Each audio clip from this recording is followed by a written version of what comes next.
మామ ప్రామిస్గా చెప్తున్నాను, నా మీద దొట్టేసుకుని చెప్తున్నా, ఇది మార్నింగ్ 10-10:30కి నేను గెస్ చేశాను.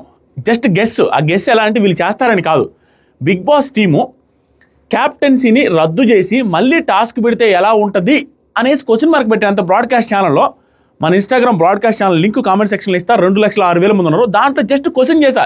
ఎప్పుడు 9:30, 10:30 ఆ టైంలో. అప్పటికే షూటింగ్ పెద్దగా స్టార్ట్ కూడా కాలేదు. నాకు అసలు లీక్ రాలేదు, నాకు తెలియదు కూడా. జస్ట్ గెస్ మావా. ఎందుకంటే అంత ఇది నా గొప్పతనం అని కూడా చెప్పట్లేదు, కొంచెం గొప్పతనం కూడా మీరు అప్రిషియేట్ కూడా చేయాలి. ఎక్కువ నేను దా స్థాయి ఆ అన్యాయం తీవ్రత అలా ఉంది అనేది నా పాయింట్. ఆ అన్యాయం తీవ్రత అలా ఉండబట్టే నాలాంటి వాడు గెస్ చేయగలిగాడు. అరే అంత అన్యాయం ఎప్పుడు జరగలేదురా, క్లియర్గా కళ్ళ ముందు కనపడుతుంటే ఆ పిల్ల ఎట్రా మోసం చేసింది ఆవిడ అన్న ఫీలింగ్ క్లియర్గా ఉంది. ఈరోజు ప్రోమో చూసిన తర్వాత నాకు అనిపించింది ఒకటే, డోస్ సరిపోలేదని. మీలో ఎంతమందికి అనిపించిందో యాజ్ పర్ ద ప్రోమో, ఏంటి సార్ ఇంతనా చప్పగా ఉందన్న ఫీలింగ్ వచ్చింది. స్టిల్ ఆ డెసిషన్ ఏదైతే ఉందో ఆ డెసిషన్ ముందు వెనక ఖచ్చితంగా సీరియస్నెస్ ఉండుంటుంది. ఎందుకంటే ఆ మిస్టేక్ అంత పెద్దది. ఆవిడేమన్నా ఆగుతారంటే ఆగరు. అక్కడ ఏం జరిగింది, ఏం జరగబోతుంది అనేది క్లియర్గా ఈ వీడియోలో కొంచెం చెప్తాను. మళ్ళీ ఈ వీడియో చూస్తే నువ్వు ఇంకొక అరగంట 3/4 గంటలో మళ్ళీ ఇంకొక ప్రోమో, అదిరిపోయే ప్రోమో వస్తుంది. హరిత హరీష్ గారి రిలేటెడ్గా ఒక ఫోన్ కాల్ మాట్లాడారు, వాళ్ళ వైఫ్తో నాకు సార్ మాట్లాడారంట, అతను వెళ్ళిపోతాను అన్నాడంట. ఎన్ని డిస్కషన్ జరుగుతాయి, దాని రిలేటెడ్ వీడియో నెక్స్ట్ ప్రోమోలో వస్తే వెంటనే వీడియో చేస్తా. ఇప్పుడు ఏం లేదండి, రీతు చౌదరి గారిది ఈరోజు మనీ ఆర్గ్యుమెంట్ కానీ చేస్తే ఆవిడకి మించిన బ్రెయిన్లెస్ ఇంకొకరు లేరు. ఎందుకంటే క్లియర్గా ఆవిడే నిన్న అర్ధరాత్రి లైవ్లో కూడా ఆవిడ బ్రెయిన్లో ఉండేదంతా ఫ్రెండ్స్కి ఫేవర్ చేయడం, తెలిసిన వాళ్ళకి ఫేవర్ చేయడం, వాళ్ళకి ఫేవరబుల్గా నడుచుకోవడమే ఆవిడకి తెలిసిన విద్య. అది క్లియర్గా క్లియర్గా ఎక్స్ప్లెయిన్ చేసుకున్నట్టు. అది తెలివైన వాళ్ళు ఎవరైనా అవుతారా? నేను నైట్ ఎమానియల్తో మా ప్రోమో కంటే ముందు చెప్పి ప్రోమోలోకి వెళ్దాం. ఎమానియల్ రీతు చౌదరి కూర్చొని నేను అర్ధరాత్రి గుసగుసల్లో ఎమానియల్ అంటాడు, నాకు నువ్వు సపోర్ట్ చేయలేదు, నాకు అది బాధేసింది. సపోర్ట్ ఎక్కడ సపోర్ట్ చేయాలరా, ఏంట్రా అంటే అసలు ఏది సపోర్ట్ చేయలేదంటే అక్కడ బయటపడిపోతాడు. అరే 2 సార్లు స్పిల్ అయితే అవుట్ అని చెప్పింది ఆవిడ. ఇట్లా పెయింట్ ఇసిరేస్తే 2 టైమ్స్ స్పిల్ అయింది, నువ్వు 2 టైమ్స్ స్పిల్ చేసావు. ఇలా చూసా, నేనేమన్నా అన్నానా, నిన్నేమన్నా తీసేసాను అంటది. అంటే నీ ఫ్రెండ్ ఇమానియల్ చేస్తే తీసేవు, నీ ఫ్రెండ్ డెమాన్ పవన్ చేస్తే తీసేవు, కానీ నీకు నచ్చినా నచ్చకపోయినా నీకు క్లోజ్ కాని వ్యక్తి భరణి గారు అయితే తీసేస్తావు. వరస్టెస్ట్ సంచాలకు. ఆ పాయింట్ విన్నదాకా నాకు జువ్వనిది, ఇదేంట్రా ఇంత వరస్ట్గా చెప్తున్నా ఆవిడ ఆన్సర్ అని. డైరెక్ట్గా చెప్పేసి స్వామి, నువ్వు 2 సార్లు స్పిల్ అయితే నీకు సపోర్ట్ చేశానంటుంది. నువ్వు అతను ఏమంటున్నాడు, సపోర్ట్ అని సంచాలక నేను ఎలా సపోర్ట్ చేస్తానని అంటే నెక్స్ట్ లెవెల్. సపోర్ట్ చేయలేదని ఆయన అంటాము, చేశాను రా 2 సార్లు స్పిల్ అయితే నేనేమన్నా నేను తీసేసాను అనింది. అంటే వేరే ఉన్నా తీసేస్తావా? ఎలాంటి సంచాలక్ ఇది, ఇవిడేంటిది? సో ఇప్పుడు ప్రోమోలోకి వెళ్దాం. యాక్చువల్గా ప్రోమో సూపర్ అండి.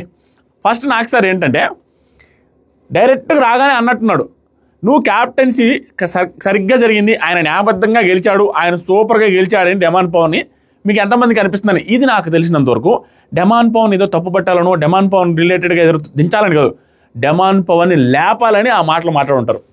ఎందుకంటే తన తప్పేముంది అక్కడ? తను ఆడాడు, హార్డ్ వర్క్ చేశాడు, అందరికీ బుడద పూసాడు, అదే పెయింట్ పూసాడు, అందరి చేత పూపించుకోబడ్డాడు, దాంతో పాటుగా ఆవిడ చేత చాక్లెట్ తినబడ్డాడు. తర్వాత ఆయన మీద జాలి ఏంటంటే ఆ పాపం నెక్స్ట్ హగ్గు దొరకలేదు, అదొక్కటే జాలి, మిగతాదంతా గుడ్ సింపతి. అదొక్కటే సింపతి అనమాట, హగ్గు.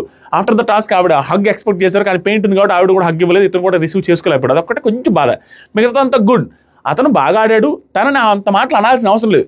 అనర్హుడు ఎవరు అనుకుంటే ఇవన్నీ ఏంటంటే తనకి జాలి వచ్చే అవకాశం, తన మీద సింపతి డెమాన్ పవన్ కోరుకున్న సింపతి ఈరోజు వస్తుంది. నేను అంటాడు కదా ఎపిసోడ్లో, సింపతి నాకు రావాలి, ఇమానియల్ నా మీదకి వచ్చాడని, ఇద్దరు కలిసి వచ్చారని. ఆ రోజు రావాల్సిన సింపతి ఈ రోజు ఎపిసోడ్ త్రూ డెమాన్ పవన్కి రాబోతుంది.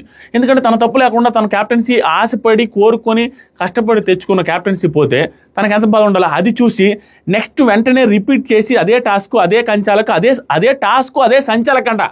బిగ్ బాస్ టీం ఎవరైతే దీన్ని ప్లాన్ చేశారో పెంచాల, ఒక 4,000 ఒక 40,000 శాలరీ పెంచాలి వాళ్ళకి. ఏమన్నా ప్లానా? సేమ్ పర్సన్స్, భరణి గారు, ఎవరు ఇమానియల్ అండ్ డెమాన్ పవన్, వీళ్ళ ముగ్గురికి సేమ్ టాస్క్ విత్ సేమ్ సంచాలక్ పెట్టబోతున్నారట. మోస్ట్లీ అది సండే ఎపిసోడ్లోనే పెట్టచ్చు, లేదంటే మండే కూడా పెట్టచ్చు. దాన్ని ప్లాన్ చేసేదాన్ని బట్టి ఆ ఎపిసోడ్కి టీఆర్పీ పెరుగుద్ది, ఈ ఎపిసోడ్కి టీఆర్పీ పెరుగుద్ది. దాంతోపాటుగా ఆ పర్టికులర్ టాస్క్ సేమ్ పర్సన్తో సేమ్ సంచాలకో జరిగినప్పుడు ఒకవేళ డెమాన్ పవన్ కానీ అదే టాస్క్ గెలిస్తే ఊహించుకోండి ఎలా ఉంటుందో. టూ గుడ్ ఎలివేషన్ అతనికి. దాంతోపాటుగా భరణి గారు గెలిచినా కూడా అబ్బా అనిపిస్తుంది.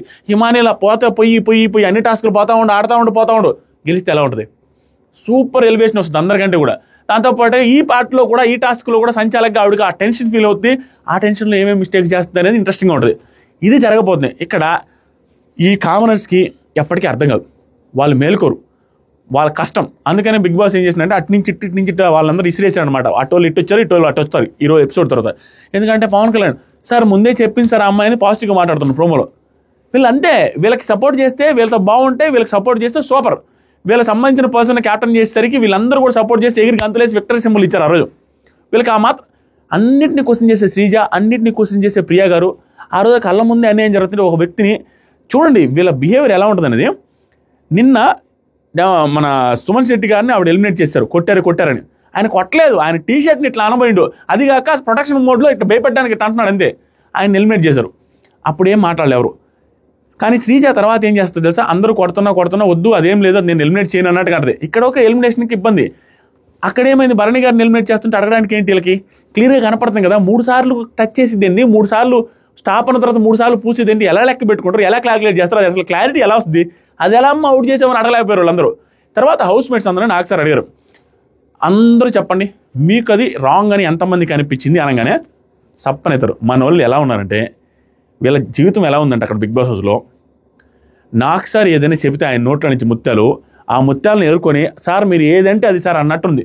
ఎవరు డెసిషన్ తీసుకోరు, ఎవరు స్టాండ్ తీసుకోరు, క్లియర్గా చూసేది లేదు, చెప్పేది లేదు. వీడియోస్ ప్లే చేసిన తర్వాత నాకు సార్ తిడితే, నాకు సార్ అనగానే అది రైట్. అప్పుడు ఎత్తారు అందరూ, హౌస్ మేట్స్ అందరూ ఎత్తారు. ఆట చూశారు అందరూ. అప్పుడు ఎత్తింది మాత్రం తనుజ గారు అండ్ సంజన గారు మాత్రమే. నువ్వు వాళ్ళు చెప్పినా వెళ్ళలేదు, వినకపోవడం వదిలేసి ఎంత పొగరుగా బిహేవ్ చేసింది. నా ఇష్టం, మీకు మాట్లాడడానికి హక్కేలా అంటుంది. వీళ్ళతో మాట్లాడతా, వీళ్ళతో కూడా మాట్లాడాలి. ఎవరితో మాట్లాడకుండా నాకు సంబంధించిన వాడిని, నా ఇష్టం వచ్చిన వాడిని డిమాండ్ పవన్ చేసుకుంటా, అతను చాక్లెట్ ఇస్తాను, అతను కొంచెం కొరికిస్తాను, అతను తింటాడు, మేము చూసుకుంటాం, నువ్వు అడగడానికి కానీ బిహేవ్ చేసింది. కాబట్టి ఈరోజు అనుభవిస్తున్నారు. నిన్న నైట్ ఆవిడకి కూడా అదేవిధంగా జరిగింది టాస్క్లో సేమ్. సో ఇప్పుడు నాకు సార్ ఏమన్నారంటే, క్యాప్టెన్సీని రివోక్ చేస్తున్నాం తీసుకున్నాను. కానీ మర్యాద మనీష్ ఇంగ్లీష్ లుక్స్ ఎట్లా ఉన్నాయంటే, ఇంగ్లీష్ లుక్స్ అది మామూలు లుక్స్ పెట్టలే, షాక్ అయ్యాడు అని అందరికీ షాక్ అయ్యి. ఎందుకంటే ఏ సీజన్లో కూడా ఒక సీజన్లో ఏదో జరిగినట్టుంది, కానీ ఇలా టాస్క్ తప్పు జరిగినట్టుగా కాదు, క్యాప్టెన్సీ సరిగా చేయకి తీసేశారు. అలాంటిది డైరెక్ట్గా క్యాప్టెన్ అయిన 1-2 రోజులకి తీసేస్తుంటే అది ఎంత సర్ప్రైజ్ ఎలిమెంటో, ఎంత షాక్ అయి ఉంటారో చూసుకోండి. సీజన్ ఈ రోజు నుంచి లేకపోతుంది. సీజన్ ఎవడు ఆపలేడు. సీజన్ బిగ్గెస్ట్ హిట్ అయ్యే అవకాశాలు మెండుగా ఉన్నాయి. నాకు సార్ హోస్టింగ్ కూడా చాలా బాగుండబోతుంది. మనకు వచ్చిన అప్డేట్స్ని బట్టి నెక్స్ట్ వచ్చే ప్రోమో కూడా తాట తీసి వదిలేస్తారు.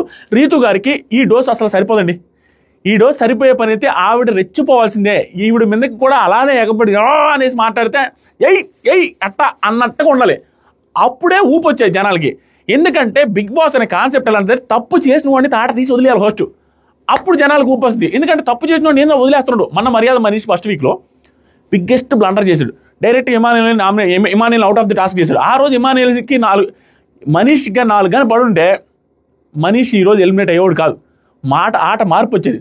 కానీ పడకపోవడం వల్లే ఆ రోజు ఎపిసోడ్ దొబ్బింది. మనవాడు తప్పు చేసింది బిగ్గెస్ట్ మిస్టేక్ అతను అన్నప్పుడు అతన్ని అడగకుండా వదిలేస్తారు. అతను అడగాల, క్వశ్చన్ చేయాలా, సీరియస్ అవ్వాలా, అయిపోయింది. ఇలా జరగాల ఎపిసోడ్స్. ఈరోజు జరగబోతుంది. గట్టిగా మాట్లాడుకుందాం. Thank you. Super. 8 lakhs subscribers అయ్యారు. ఇంకా సబ్స్క్రైబర్స్ అవుతున్నారు. 6,000 మంది పెరిగారు. కొత్తగా ఎవరైనా చూస్తుంటే సబ్స్క్రైబ్ చేయండి. వీడియో నచ్చితే లైక్ చేయండి.